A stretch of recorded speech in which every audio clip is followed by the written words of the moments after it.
Hello everyone, welcome to English to Darkar. I'm so delighted you people are here, and today I'm going to talk about about my experience with learning Spanish. Okay, so I teach Spanish, but I also am trying to improve this language. So I want to get to the advanced level of it, and in order to reach the top and keep making more and more progress, I kind of come across the same problems that you people do, right?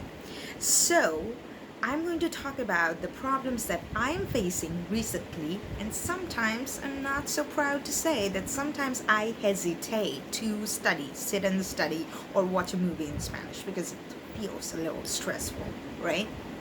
Okay, so you see, we are in the same boat. Yeah, it's true that I have mastered English language, no doubt about that. Yeah, I have a lot more to learn in English, but I have kind of mastered it. But when it comes to improving my Spanish, taking it to a notch higher, I struggle as just the way you do. So I'm going to talk about that, and in today's video. And before I get into today's topic, let me tell you something. If you're someone who is interested in taking spoken English classes from me, please go to the link in the description below.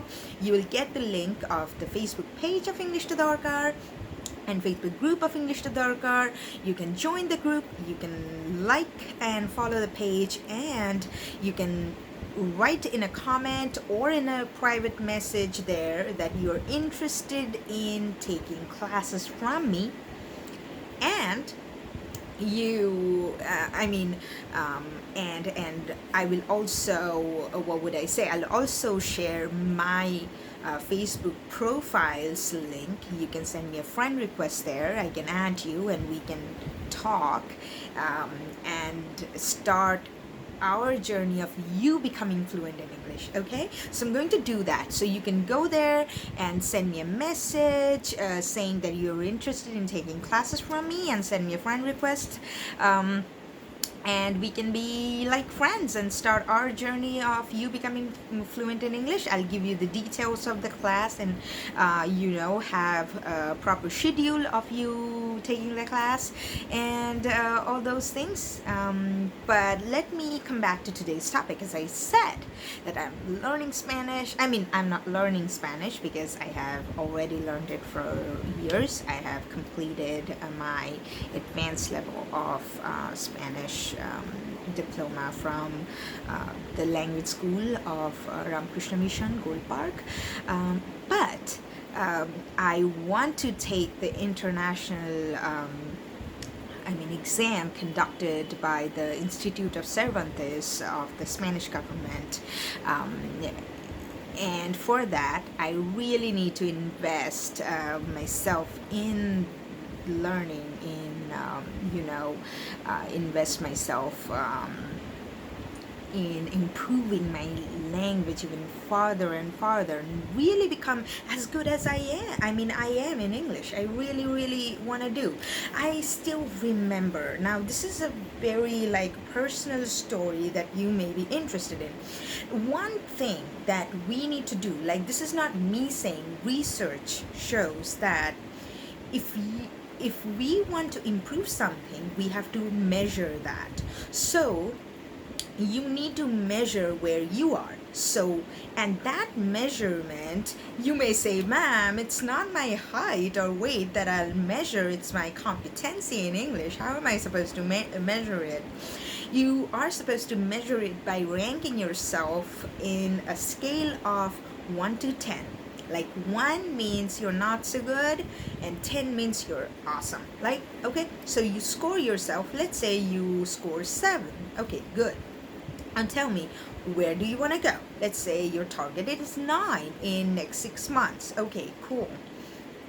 So if your target is to move from 7 to 9, or let's say from 3 to 5 or 3 to 8, whatever it is, for whatever period of time, in whatever period of time, fix that, because that is required. After a month, ask yourself again, where do I stand? what's my score in the scale between like of 1 to 10. So what do I do to improve it, or am I improving it or not? And if you're not improving, then ask yourself why you're not improving and work on that. Okay, so I'll not get into those like details now. Let me come back to today's like the discussion. So you need to measure that first. Once that measurement is done, what you have to do is, you know, right, the things you need to do. So make a list of the things you need to do and try to, try to understand yourself, how you work better, or whether you need to really dive deep into it from tomorrow, like study for 5 hours every day or not. Or you need to take a slower approach that, okay, so every day I'm gonna be studying 15 minutes a day. Okay, so let's say you invest 15 minutes or 5 hours from tomorrow. That's up to you. Or if you want to start today, great. I mean, that's awesome. And if you want to start today, or in this very moment as you're watching this video, do that. I really encourage you to. That would be awesome, because I am definitely going to be studying right after making this video. So, in order to advance my Spanish, what I need to do is expose myself to Spanish more, right? That's pretty simple. How do I want to expose?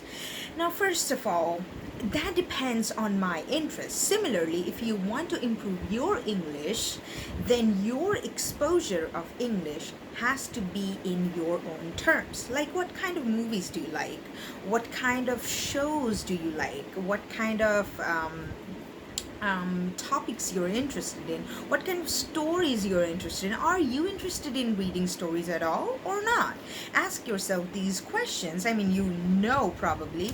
And then write down that, make a list of the things you think you need to do. Okay, let's say in order to improve your English, you need to, number 1, read newspaper. Number 2, listen to more music. Number 3, need to read stories.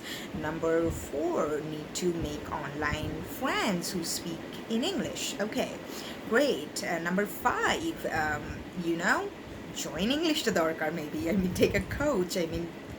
Coaching is very, very important. That really pushes us to make progress. That's very, very important. It's crucial, Okay, so then maybe number 6 would be for you to speak, like really speak with someone on a daily basis, even to speak with yourself in front of the mirror, right? So you make all these lists. Now, write down your interests. So let's say you enjoy watching movies. What kind of movies do you enjoy? Maybe you like to read non-fiction. So ask yourself if you can read any non-fiction in English.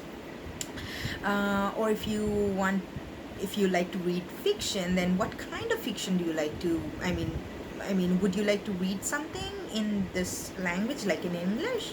Then what kind of book would that be? What kind of fiction? Romance, thriller, psychological thriller, or like detective stories? What would that be?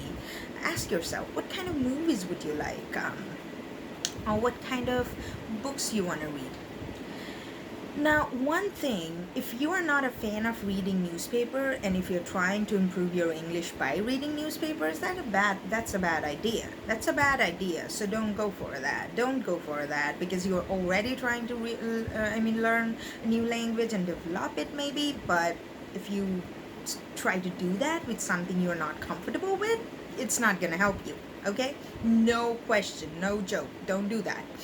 So if you want to develop the habit of reading newspaper, do that separately, but don't confuse the two. You will end up losing interest for both the things, and it's going to be more stressful. What your intention should be is to alleviate stress and make learning more fun. So bring fun elements to this. So let's say you enjoy walking in a park. So as you are walking in a park or sitting in a park, read the book because you are already in a good mood. You're walking in a park, right? If you like listening to music and you enjoy music already, then listen to music in English because that is going to bring down the stress of learning English or spending time with English and increase fun and enjoyment, and you are going to have positive association with English, right? Let's say you really enjoy reading stories, then if you try to read stories in English, there is a higher chance it would be more fun. Then comes the standard of the text you're reading. So let's say you know English pretty well, you can speak roughly well, but you suddenly start reading a novel by Jane Austen, or you really like Sherlock Holmes novels, stories, so you start reading a Sherlock Holmes story. You know what? The writer of Sherlock Holmes, Arthur Conan Doyle, he doesn't write very easy English. So don't pick a text that is going to, really make it super hard for you to sustain the interest of reading that story. Okay, so one sweet spot would be to, let's say that pick a text where you would enjoy it but also will learn something out of it. So let's say you read one page and maybe you don't understand one sentence. If there are, let's say, 30 sentences in one page, or not 30 sentences, let's 20 sentences in a page, and you don't understand one structure and you try to look for it, that's great. And then let's say you have 3 unknown words in one page, great. This book is right for you. But if you read a book where literally every sentence is a puzzle, if you have 30 unknown words in one page or 10 unknown words in one page, it's not going to be fine, and that book is not for you. Don't read that. So pick a book which will help you learn a little bit more but will not kill the fun of reading. So invest in these ways because these are the things that I'm trying to do. Don't get me wrong, I have made the same mistake of starting a tough novel. I'm a master of, really setting high goals and then really struggling with them. But I come back to them. I keep working, and there is this famous line that, you have to walk before you run and you have to crawl before you walk. That is very important. It's okay to crawl. You are not supposed to run on the first day or even walk in the first day or maybe in first year or in 10 years. That's fine. So keep investing in it. Set a time, but understand sometimes you're going to miss deadlines. That doesn't mean anything because people miss deadlines all the time. That's fine. It's fine. Right? If you keep practicing, you're going to meet your deadlines better. You're going to achieve your goals better. I do much better now than I used to do 3 years ago or 3 months ago. That's very, very important. Keep that thing in mind and have faith in yourself. If you don't believe yourself, who will?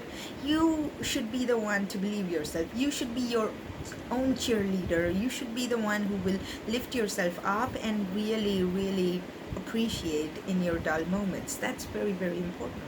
And it's okay to feel stressed and tense and hesitate and feel that lack of confidence, but don't scold yourself. Please love yourself, believe yourself, and say some kind words.